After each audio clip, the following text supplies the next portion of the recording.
técnico de equipos médicos y estéticos. Informe RCR presenta Titulares de la Mañana con Pedro García Otero.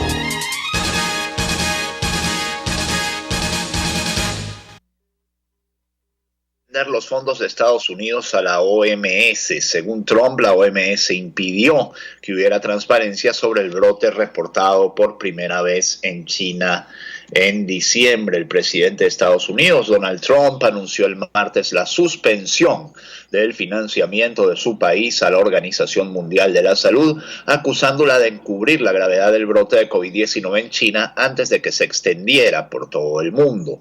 Trump dijo en una conferencia de prensa que estaba ordenando a su gobierno detener el envío de los fondos mientras se realiza una revisión para evaluar el papel de la OMS en la mala gestión y el encubrimiento de la propagación del coronavirus. Según Trump, la OMS impidió que hubiera transparencia sobre el brote reportado por primera vez en China en diciembre. Estados Unidos es el mayor financiador de este organismo, el Sistema de Naciones Unidas, al que otorgó $400 millones el año pasado.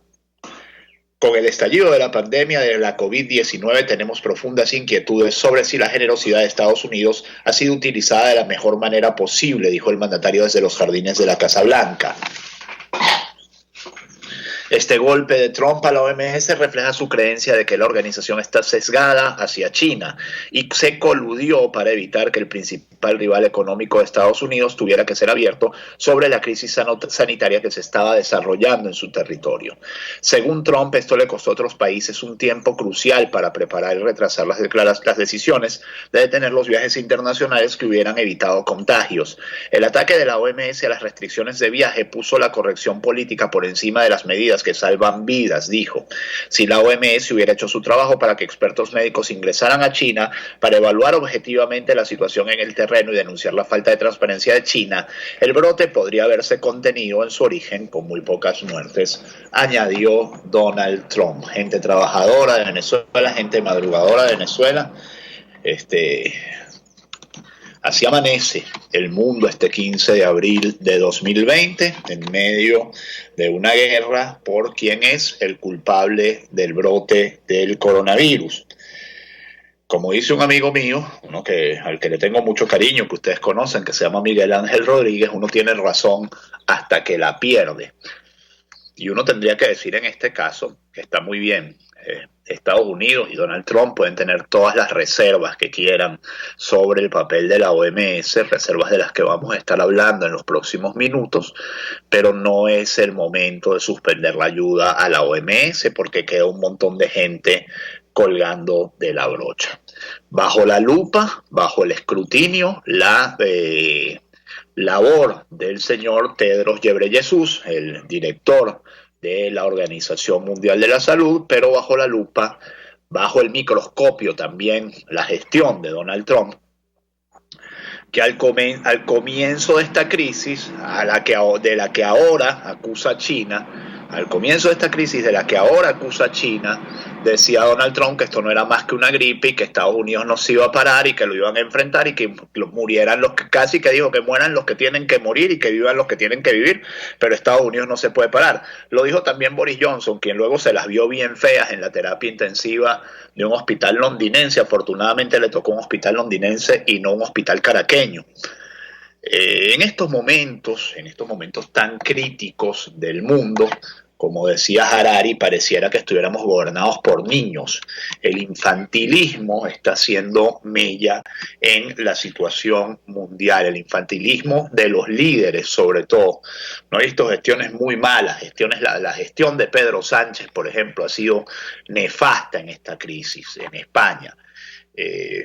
La gestión venezolana, bueno, ellos dicen que está bien, está por verse, de esto vamos a estar hablando durante esta media hora, pero claramente la posición de Trump ayer es una posición, más allá de que pueda tener razones, en este momento no tiene razón para suspender, o considero yo, desde aquí, desde esta tribunita, desde este programa que tenemos todas las mañanas, este encuentro que tenemos ustedes y nosotros todas las mañanas, yo considero que no tiene razón para hacer esto, no en este momento. Luego se podrá evaluar, pasada la crisis, cuál fue la gestión de la OMS y los correctivos que hay que hacer. Pero bajarse del burro en medio del río es una situación muy grave y muy crítica, y además hay que decirlo, nos desfavorece mucho a los venezolanos y a las sociedades menos preparadas para esto, nos desfavorece mucho porque la OMS es un alivio de último recurso ante la posibilidad de que la crisis se salga de las manos. Taiwán insiste en que la OMS ignoró las advertencias que hizo en diciembre. Obviamente Taiwán es un país también enfrentado a la China, a la República Popular China, son hermanos chinos, pero estos son los que escaparon del comunismo y formaron una isla sumamente próspera en las costas de China, un país al que casi ningún otro país reconoce por la influencia geopolítica de la República Popular China. La presidenta de Taiwán, Tsai Ing-wen, recibe una fotografía enmarcada de un soldado enmascarado en medio de la pandemia de coronavirus. Esta es la foto leyenda, pero vamos a leer la nota para decirle una contradicción médica y geográfica. Taiwán, una pequeña isla cercana a China, ha sido uno de los pocos lugares del mundo que ha logrado contener el coronavirus. Sin embargo, uno de los organismos que se ha mostrado reacio a reconocer su labor es la propia institución que coordina a nivel global la respuesta a la pandemia, la OMS. Y es que dada su compleja relación con China, Pekín y Taipei se ven a sí mismos como los herederos del gobierno legítimo de una nación unificada. Taiwán no pertenece oficialmente a la OMS. Por lo tanto, desde el comienzo de la epidemia, Taiwán se ha convertido en un verdadero dolor de cabeza tanto para China como para la OMS, con su exitoso modelo de control del brote y su reivindicación ante la comunidad internacional. Y este mes las cosas se complicaron aún más. El jueves pasado, el gobierno de Taiwán rechazó ante los medios de comunicación las acusaciones de supuesto racismo que denunció el día anterior el director general de la OMS, el doctor Tedros Ghebreyesus, quien aseguró que hay una campaña en su contra que la Cancillería taiwanesa conoce. Protesto enérgicamente por las acusaciones de que Taiwán está instigando ataques racistas en la comunidad internacional, dijo la presidenta taiwanesa Tsai Ing-wen en una conferencia de prensa. Taiwán siempre se ha opuesto a toda forma de discriminación. Durante años hemos estado excluidos de organizaciones internacionales y sabemos mejor que nadie qué se siente al estar discriminados y aislados, apuntó Tsai, haciendo hincapié en que su país no forma parte de la OMS. Sin embargo, el asunto no quedó allí. Funcionarios de la salud en Taipei, la capital de Taiwán, dijeron que alertaron a la OMS a finales de diciembre sobre el riesgo de transmisión del nuevo virus de humano a humano, pero sus preocupaciones no se comunicaron a otros países. Sin duda, la gestión de la OMS está bajo la lupa y el expediente de Ghebreyesus de declararse víctima de racismo es cuando menos ridículo, y es sencillamente un golpe muy bajo para tratar de defenderse de lo que es acusación contra su capacidad para dirigir el organismo. Para mayor contradicción y para mayor problema para la OMS termina no estando clara de nada. Primero habló de que no había que usar mascarillas, ahora dice que hay que usar mascarillas, pero entonces luego dice que si todo el mundo usa mascarillas, el personal sanitario no va a tener mascarilla. Lo mismo con si una persona que se cura del COVID-19 queda inmunizada. Al principio no parecía haber ninguna duda sobre esto, ahora la hay. OMS duda de que pacientes recuperados sean inmunes a nuevos contagios. No todos aquellos pacientes que se recuperan del COVID-19 poseen los anticuerpos en su organismo para evitar contraer nuevamente la enfermedad, señala una información emitida por la OMS con respecto a la recuperación y reinfección. Creo que no tenemos una respuesta, esto es una incógnita, expresó este lunes el director ejecutivo de los programas de emergencia de la OMS, Mike Ryan, durante una conferencia en la sede del organismo en Ginebra, Suiza, según cita RT. La doctora María Van Kerkhove, investigadora principal de la OMS en materia de COVID-19, reveló que un estudio preliminar en base a pacientes de la ciudad china de Shanghái reveló que mientras algunos de ellos tenían una respuesta muy alta frente al patógeno, otros no presentaban ninguna respuesta de anticuerpos detectable. Y esto es un problemón para los científicos que están trabajando en la elaboración de una vacuna y en la resolución de una pandemia. Si bien uno puede tener todas las negativas y todas las reservas ante la posición de Donald Trump, no es menos cierto que uno puede tener también todas las reservas frente a la posición china y frente sobre todo a su transparencia en el manejo de esta crisis. Decía en estos días la señora Delcy Rodríguez, vicepresidenta del régimen de Nicolás Maduro, que ellos están aplicando el modelo chino de contención de la pandemia.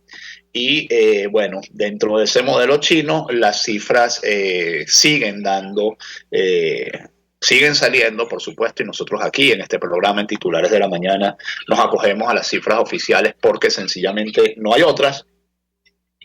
Pero los expertos siguen mostrando reservas sobre la veracidad de las cifras que emite cada día Jorge Rodríguez o su hermana, la vicepresidenta ejecutiva.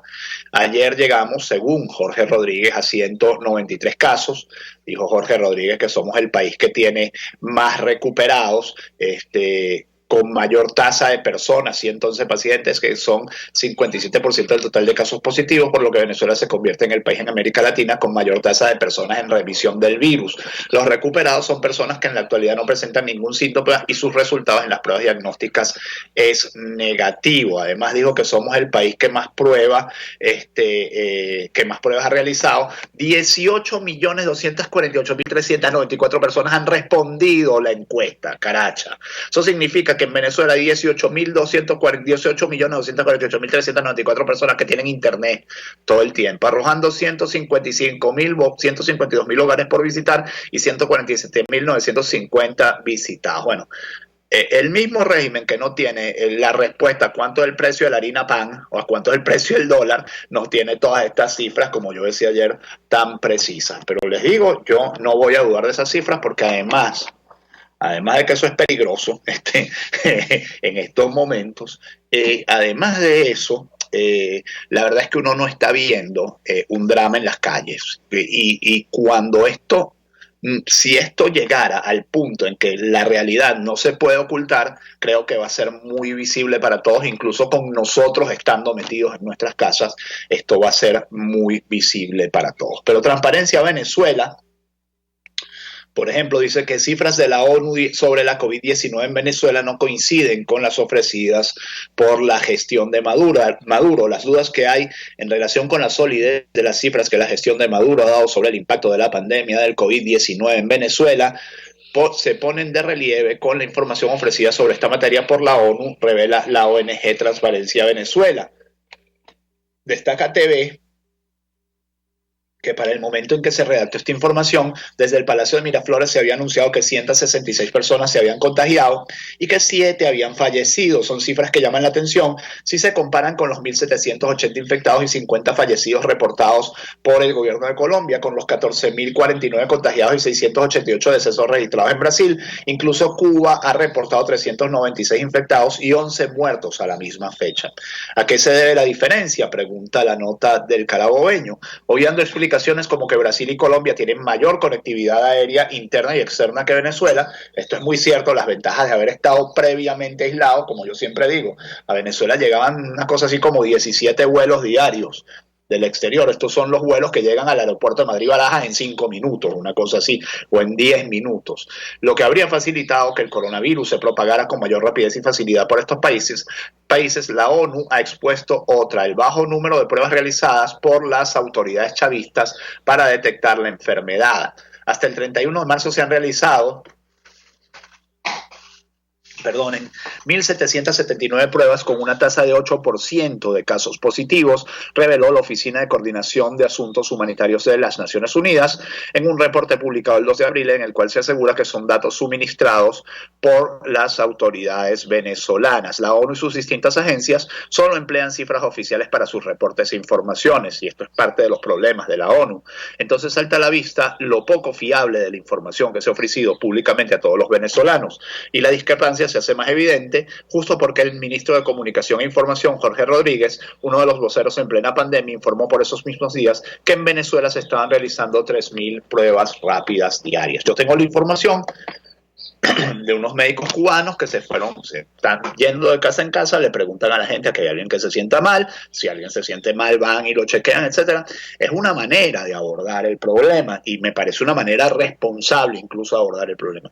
Pero calificar eso de una prueba cuando el COVID-19, la COVID-19 muestra tantos casos de gente asintomática, que son los que están creando el problema, los síntomas varían tanto de una persona a otra, bueno, no se puede decir que esto es realizar una prueba. Si usted le pregunta a la gente, usted se siente bien, y usted toma como eso como una prueba realizada, bueno, chévere, bien por usted, ojalá que esa persona se siga sintiendo bien, pero como les decía también ayer, de fuentes muy cercanas, de hospitales grandes de esta ciudad, las pruebas solo se le están realizando a la gente que llega con todos los síntomas, es decir, son pruebas únicamente confirmatorias.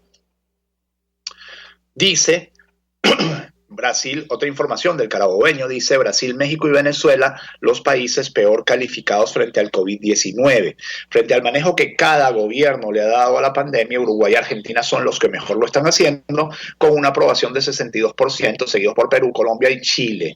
Mientras que sus pares de Brasil, Bolsonaro, y de Venezuela, Nicolás Maduro, son criticados por una reacción tardía. Si de algo no se puede criticar al régimen de Maduro, es de una reacción tardía. En este caso reaccionó muy rápido. Esto es una encuesta. Venezuela tiene 11% de credibilidad entre su gente por la gestión del coronavirus. Y hay que decirlo, si usted tiene un problema de credibilidad, el régimen de Nicolás Maduro tiene un problema grave de credibilidad, y esto se refleja, por supuesto, en la situación de credibilidad frente al manejo de la crisis por el COVID-19.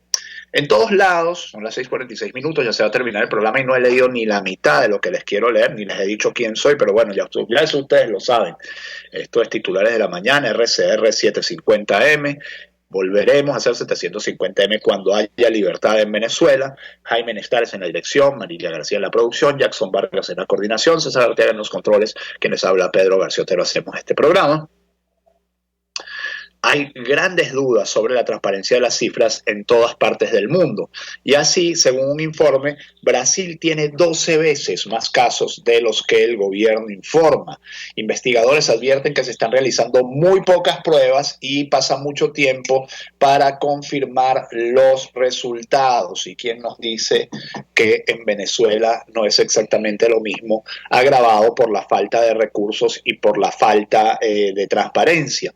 Investigadores de un consorcio de universidades e institutos brasileños examinaron la proporción de casos que terminaron en muertes hasta el 10 de abril, considerando los casos que terminaron en recuperación o muerte y excluyendo a los pacientes que aún luchan contra el virus. Luego compararon esa proporción con las tasas de mortalidad esperadas por la Organización Mundial de la Salud según la edad en los pacientes. La tasa de mortalidad mucho más alta de lo esperado en Brasil, según las cifras oficiales, indica que hay muchos más casos del virus que los que se cuentan, y el estudio estima que solo se informa el 8% de los infectados. Y de esto también, sobre esta falta de correlación entre las cifras de muertes y las cifras de infectados, hablaban en estos días expertos a propósito de Venezuela.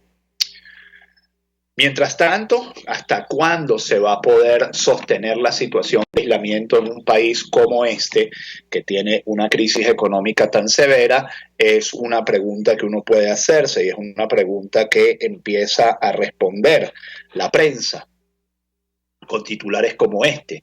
Personas aisladas en la Villa Bolivariana de Barquisimeto protestan por falta de comida. La situación terrible de los que llegaron del exterior y los aislaron en cualquier sitio. Yo puedo hablar por la gente que volvió en el vuelo de Conviasa, un vuelo del cual el régimen no hizo absolutamente ningún comentario, no lo transmitió en absolutamente ningún medio de comunicación. El vuelo que volvió de Toluca, México, que llegó a Toluca unas personas estadounidenses y volvió de Toluca con venezolanos en Norteamérica. Bueno, esa gente, como los que volvieron en un vuelo de Cuba, los aislaron en los Caracas y la situación aparentemente está bastante ruda allí. Personas aisladas en la Villa Bolivariana de Barquisimeto, y esto es un titular conexo, protestan por falta de comida. 13 de abril, hombres, mujeres y niños gritan desde las ventanas de los apartamentos de la Villa Bolivariana: pidiendo comida y asegurando que están pasando hambre en ese lugar previsto por las autoridades larenses para albergar a los barquisimetanos que han regresado desde otros países por el trabajo que están pasando al no poder trabajar con la misma cuarentena social que se vive en toda América Latina por el COVID-19. En el Táchira la gente se les está sencillamente escapando de los refugios porque no tienen qué comer y esto es un problema grave. El sábado decía Maduro en una cadena que ellos tenían garantizado que que 15.000 personas que iban a recibir por el Táchira no sé qué. Bueno, ya ustedes ven cómo está la situación.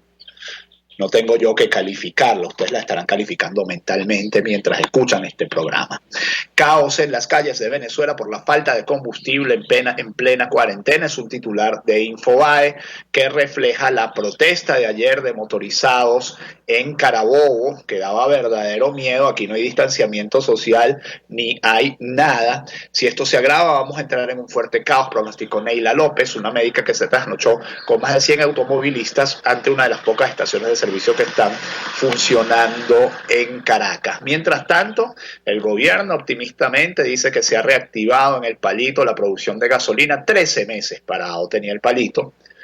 No vayan a hacer un chiste malo con esto, ya se están haciendo chistes malos con esto desde 2002. No sigamos haciendo chistes malos con el Palito, gracias a la gerencia. De acuerdo con el portal El Pitazo, estará en capacidad de producir 80.000 barriles de crudo diarios, mientras que la reparada planta de craqueo catalítico en lecho fluido procesará 35.000 tambores diarios de gasolina. La primera pregunta, ¿por qué esto llevaba 13 meses parado? O sea, ¿por qué dejamos que Amuay se convirtiera en la chancleta que se convirtió hoy? ¿Dónde están los responsables de esto? ¿Por qué los responsables de esto no son juzgados? ¿Por qué sencillamente los tiraron en una mazmorra y ya? Porque se pueden saber muchas cosas.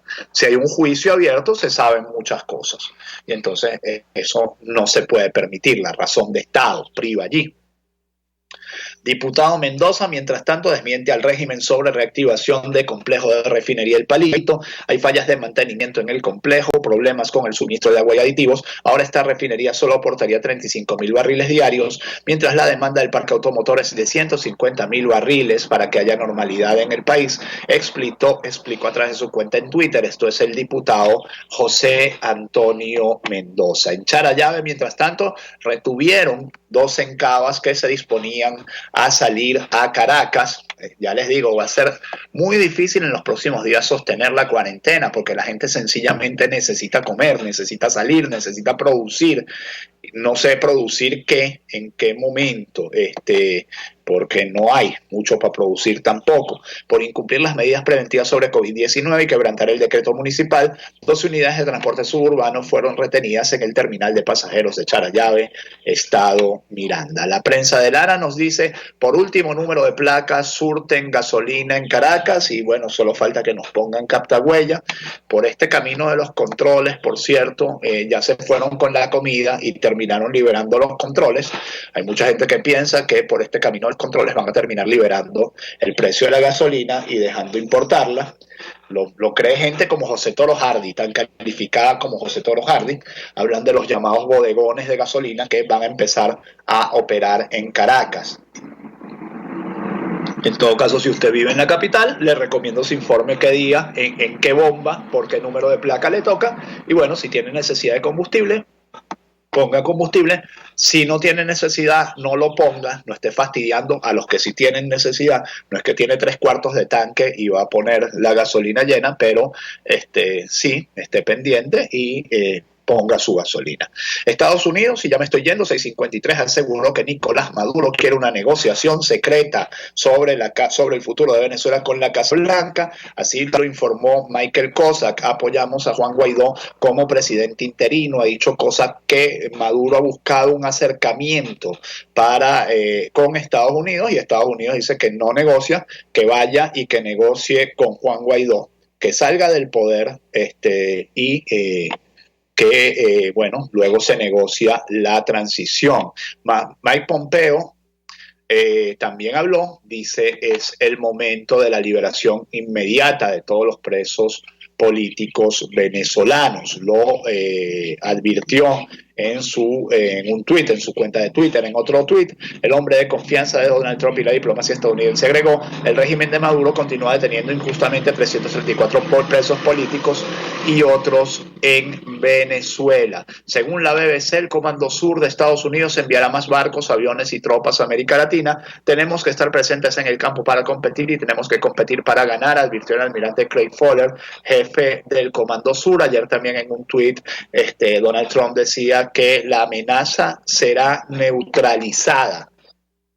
Hablaba del narcotráfico, decía la amenaza será neutralizada. Y para cerrar, dos titulares.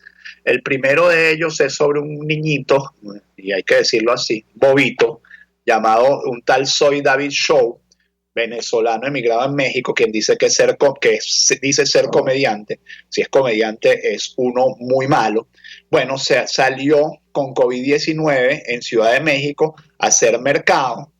Y se grabó además porque es idiota, a comprar pizzas. Y bueno, ahora no solo es que la Fiscalía de México lo está investigando, que hubo que desinfectar por donde el muchachito pasó, sino que, que lo devuelvan a Venezuela, dice la prensa mexicana. Es decir, el idiota dándole mala fama a los venezolanos que honestamente se fueron a buscar una vida a México. Por cierto, hay quien dice que es chavista, a mí no me consta, la idiotez es universal, no es exclusiva del chavismo, aunque se ve más en ciertos grupos poblacionales, no voy a decir en cuáles, para que ustedes no digan que estoy sesgado. Y finalmente, y no vayan a hacer chistes con esto, detenidos 18 venezolanos en rumba sexual llanera en Colombia. La fiesta se realizaba violando los estatutos de la norma denominada estado de cuarentena, que fue decretada por el presidente colombiano Iván Duque. 42 personas, entre ellas 18 venezolanos, fueron detenidos en una fiesta llanera que se celebraba en una finca en la población de Villavicencio, departamento del Meta. 16 venezolanas, 21 eran hombres, todos consumían bebidas alcohólicas y realizaban actividades sexuales. Bueno, ya les digo, no vayamos a hacer chistes malos sobre fiesta sexual llanera, donde pueda haber solípedos involucrados. Señores y señoras, 6:56 minutos, ya me pasé que este día sea todo lo que ustedes esperan de él, 15 de abril. Bueno, tengan buen día. Hasta mañana. Informe RCR presentó